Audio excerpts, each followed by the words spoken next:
Voilà. Alors, je vais commencer avec un petit remake de ce que Jean-Luc a présenté récemment lors des formations de la semaine. En fait, aujourd'hui, on est en train de travailler pour un changement de paradigme, pour remettre un petit peu le contexte autour de notre histoire aujourd'hui.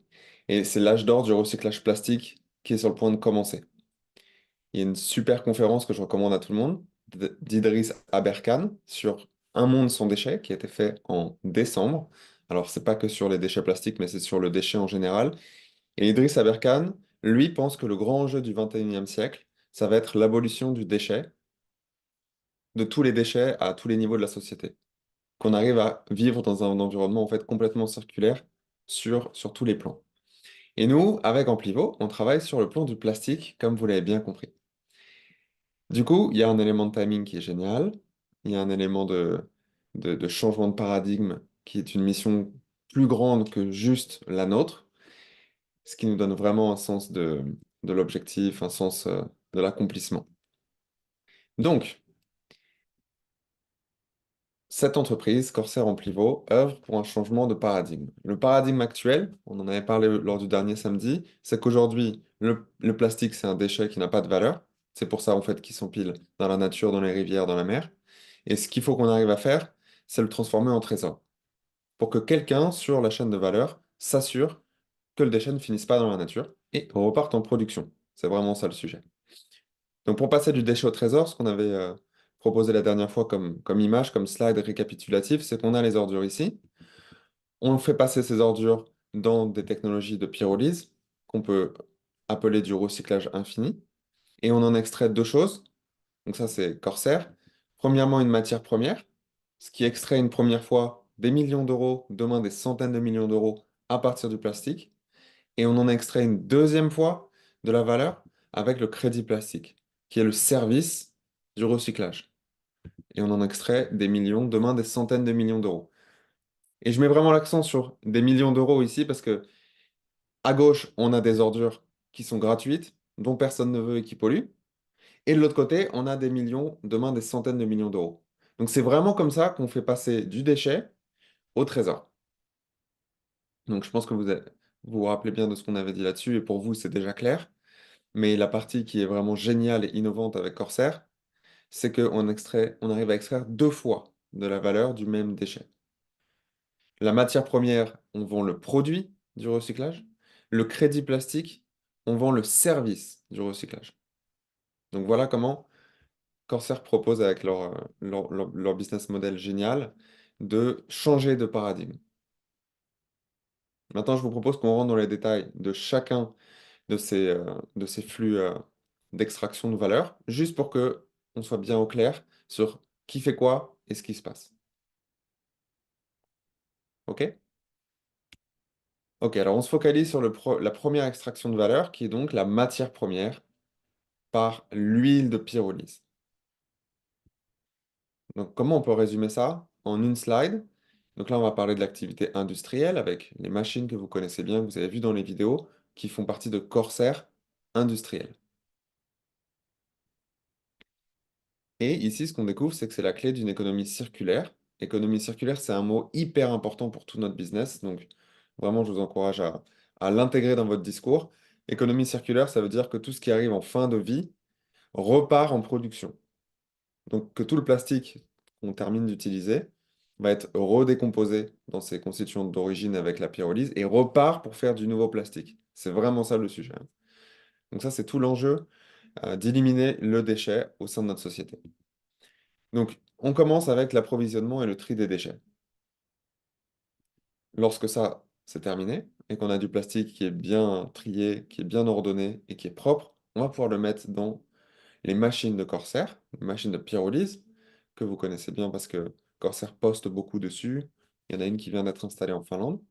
Cette machine de pyrolyse, elle va en fait extraire depuis le plastique ce qu'on appelle de l'huile de pyrolyse ou du biocarburant avancé. Et ça, c'est le sésame qu'on cherche. Et qu'est-ce qu'on en fait? C'est très important de cette huile. On n'en fait pas du fuel pour, enfin du fuel en français on dit de l'essence. On n'en fait pas de l'essence pour la voiture ou le scooter. On pourrait, mais on ne le fait pas. c'est plus renouvelable, c'est plus durable de refaire du plastique avec. Donc on va vendre cette huile à l'industrie pétrochimique et eux, ils vont faire du nouveau plastique qui pourra être remis dans la machine plus tard. Donc vraiment quatre images pour que ce soit bien clair pour tout le monde. La partie industrielle. Et pour vous donner un chiffre, s'il y a un chiffre, une approximation qui est intéressante à retenir, c'est qu'une machine retire à peu près 1 million de kilos de déchets de l'environnement par an. Voilà. Il n'y a pas besoin d'en savoir plus sur la partie de Corsair, la partie industrielle. Mais comme aujourd'hui on est entre nous et qu'on fait une formation, je vais vous donner un tout petit peu plus d'informations. Je répète, pas besoin de connaître ça par cœur ni de l'utiliser. Ça, c'est de la formation, c'est pour vous. Il se trouve que la pyrolyse, comme ça a été étudié d'ailleurs par les études de McKinsey, c'est vraiment la clé d'une économie circulaire. En plus de faire fonctionner un recyclage total, c'est très efficace et c'est écologique. Donc ça, c'est les deux mots qu'on va juste regarder ensemble pendant 2 minutes. Pourquoi c'est efficace? Si on regarde les rendements, il faut savoir que le nouveau plastique qu'on va faire avec cette huile, ça a exactement la même qualité que si on avait pris du nouveau pétrole. Donc ce que j'aime bien dire, c'est pas d'excuses. Et puis le deuxième point, c'est ce qu'on a vu tout à l'heure, c'est qu'en fait, on peut recycler ce plastique indéfiniment. Et ça, c'est hyper puissant parce que les autres méthodes de recyclage ne le permettent pas. Donc très efficace. Et puis pourquoi on dit que c'est écologique en plus de ça? Parce que ça, c'est la cerise sur le gâteau. Ça aurait pu ne pas être écologique, mais quand même, il faut le faire. Il faut sortir le plastique de la nature. En fait, c'est super écologique. On peut même dire que c'est une technologie verte parce que il n'y a quasiment pas besoin d'énergie pour faire marcher la machine. Il faut juste de l'électricité pour pousser le plastique dedans et faire tourner le réacteur, et de l'eau. Et la raison pour laquelle il ne faut rien d'autre, c'est parce que le gaz qui s'échappe du plastique à l'intérieur du réacteur va être brûlé pour faire chauffer le réacteur. Donc ça, c'est quand même un miracle, qu'en plus d'être efficace et la solution à l'économie circulaire, en fait, ça consomme très peu d'énergie. Et la dernière clé que je voudrais vous transmettre, c'est que on a la certification ISCC+, dont le rôle est aussi de certifier que toute notre machinerie est non polluante. Donc, ils sont venus vérifier qu'on ait bien une technologie verte. Donc, je répète, il n'y a que deux mots à retenir de cette slide, c'est que la pyrolyse, c'est efficace et c'est écologique. Ok, c'est suffisant pour la partie industrielle. Maintenant, on va se concentrer sur la partie service, crédit plastique. Et là, c'est Amplivo et Corsair ensemble. La partie, la première, c'était que Corsair et c'est pas notre business, c'est pas notre périmètre. Donc, crédit plastique, une deuxième façon d'extraire de la valeur depuis les déchets. Donc, comprenons bien comment ça fonctionne ici. D'abord, on a un nettoyage collaboratif des déchets plastiques par la communauté Amplivo. Donc ça, c'est nous, la petite icône avec quelqu'un qui est content. Qu'est-ce qu'on fait, nous, concrètement? Vous le savez, on vous le répète à chaque fois, il faut vraiment bien l'intégrer, donc je le répète à nouveau. Ce que nous, on fait, c'est que on va commander du retrait de déchets plastiques. C'est ça une commande de PNP. On dit littéralement à Corsair, retire-moi de l'environnement tant de plastique. Donc eux, ils prennent la commande, ils sont contents. On leur a demandé de retirer du plastique, donc ils vont le faire. Ça met un peu de temps, parce qu'évidemment, on ne peut pas recycler du plastique en 2 jours. Donc, ils ont mis en place un processus sur une dizaine de mois pour pouvoir recycler au fur et à mesure ce que vous avez demandé. Et à chaque fois que du plastique a vraiment été déjà recyclé, un crédit plastique associé, un crédit c'est 100 grammes de plastique, est émis. Ça, c'est le reçu digital. Et ils nous l'envoient, puisqu'on a été à l'origine de la commande. Donc, on a demandé de recycler du plastique, ils le font, et ils nous donnent le reçu de l'opération. Je m'arrête 2 secondes, parce qu'il faut vraiment bien que tout le monde imprime ça. C'est comme ça qu'il faut raconter l'histoire pour Amplivo. Maintenant, qu'est-ce qui va se passer avec ce reçu digital? Ce reçu digital, il a une vraie utilité dans le monde. C'est pas juste quelqu'un va recycler du plastique. Ça va avoir une utilité dans le monde et ça va servir à compenser une empreinte plastique. En anglais, on dit un offset. Donc ce crédit plastique CSR, il va être en libre-échange sur le marché public. Comme ça, n'importe qui peut venir et l'acheter. Et ils vont l'acheter pourquoi? Ces clients, donc les clients du CSR, des entreprises, même des individuels, pour avoir le sésame. de la neutralité plastique, qui est un certificat. Et je vais vous le montrer juste après en grand, et on va même le tester ensemble. Parce qu'il y a encore trop de gens dans notre communauté qui n'ont jamais testé comment le certificat marche. Donc, ce crédit plastique dont vous avez été à l'origine de sa libération, de sa mise en circulation, va être consommé par des entreprises, probablement des grosses boîtes, aussi des petites, aussi des individuels, mais focalisons-nous sur euh, l'usage principal des grosses entreprises qui vont acquérir ce crédit plastique et ensuite l'échanger en mettant ce crédit à la poubelle contre le certificat.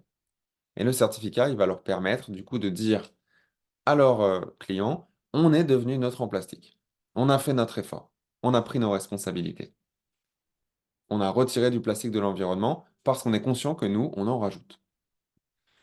Et elles font pas ça juste par acquis de conscience, elles le font parce qu'évidemment, ça va leur permettre d'améliorer leur image, d'augmenter la confiance client. Et quand on est la première entreprise à le faire, on devient la première entreprise qui est neutre en plastique du secteur. Le premier hôpital, le premier hôtel, le premier aéroport. Donc il y a un effet waouh. Mais demain, tout le monde sait, les clients y compris, que ça va devenir obligatoire. Exactement comme avec le carbone. Donc aujourd'hui, c'est volontaire et on a un effet waouh. Demain, et notre PDG pense que ça va commencer dès 2025, c'est ce genre de réglementation, ça va devenir obligatoire, donc du coup, plus d'effet waouh. OK? Donc j'ai essayé vraiment de l'expliquer de façon claire. La première partie, c'est la communauté, nous, on commande du recyclage, on reçoit des nouveaux reçus digitaux. Et la deuxième partie, c'est que va-t-il se passer avec ces reçus digitaux? On peut les garder, on peut les utiliser pour nous-mêmes pour le certificat, ou on peut le mettre en circulation, en libre-échange sur le marché, pour que des entreprises les achètent. Et ça, c'est automatique. Juste pour être clair, vous n'avez pas besoin d'avoir cherché, vous n'aurez pas besoin de chercher des entreprises pour acquérir vos crédits plastiques, hein. C'est automatique, on le met juste en vente, comme sur eBay, et hop, c'est automatiquement vendu quand quelqu'un veut l'acheter. Cool. Ma dernière partie pour aujourd'hui, j'espère que la plupart d'entre vous sont sur un ordinateur. Je vous propose de regarder qu'est-ce qu'il y a marqué sur ce fameux certificat. Donc ça, c'est celui que j'ai créé pour mon entreprise, qui est une marque de bijoux fait à Bali, Muna et Création. Alors, le certif est en anglais. Qu'est-ce que ça dit? Ça dit montant total de crédit plastique CSR retiré, c'est-à-dire mis à la poubelle, 25 000. Date de janvier. Où est-ce qu'ils sont partis à la poubelle? Dans cette adresse-là. Ce certificat représente le retrait de crédit plastique CSR, ce qui confirme que 2500 kg de plastique ont été enlevés de l'environnement. Ce retrait est confirmé par Juicy, le PDG, sa signature et un code QR. Et là, je me rends compte que j'ai peut-être dit une bêtise. Peut-être que ce Retirement CSR Wallet, c'est pas l'adresse poubelle, peut-être c'est la mienne. Si Lumina, tu as la confirmation, si tu peux juste lever ton pouce. Il me semble que ça, c'est mon adresse, pas celle. euh, Tiring Wallet Address, oui, normalement, c'est la tienne qui c'est la spécifie. mienne. Ok, donc juste pour que ça soit bien clair pour tout le monde et que je dise pas de bêtises, ça, c'est pas l'adresse poubelle. On peut la trouver sur Internet en 2 secondes. Ça, c'est mon adresse. Donc ça prouve de qui a payé de sa poche pour que ces 25 000 crédits plastiques soient consommés et que ce certificat soit créé. Ok, les amis, alors maintenant, je vais vous mettre en grand ce code QR et je vous demande de le scanner avec votre téléphone. Parce qu'il faut que vous sachiez ce qui se passe. C'est pas que de la théorie ici. Donc, je vais le faire en même temps que vous. Prenez votre téléphone, scannez le code QR. Et qu'est-ce qu'on a ici qui apparaît? Donc, tout d'abord, on arrive sur Etherscan. Etherscan, qu'est-ce que c'est? C'est le registre transparent sur la blockchain. C'est-à-dire que c'est une page publique que n'importe qui peut accéder et surtout qu'on ne peut pas toucher. C'est sécurisé. On ne pourra jamais modifier ce qu'il y a. Alors, qu'est-ce qu'on voit? On voit le transaction hash, c'est-à-dire le numéro de la transaction publique. On voit que ça a été un succès.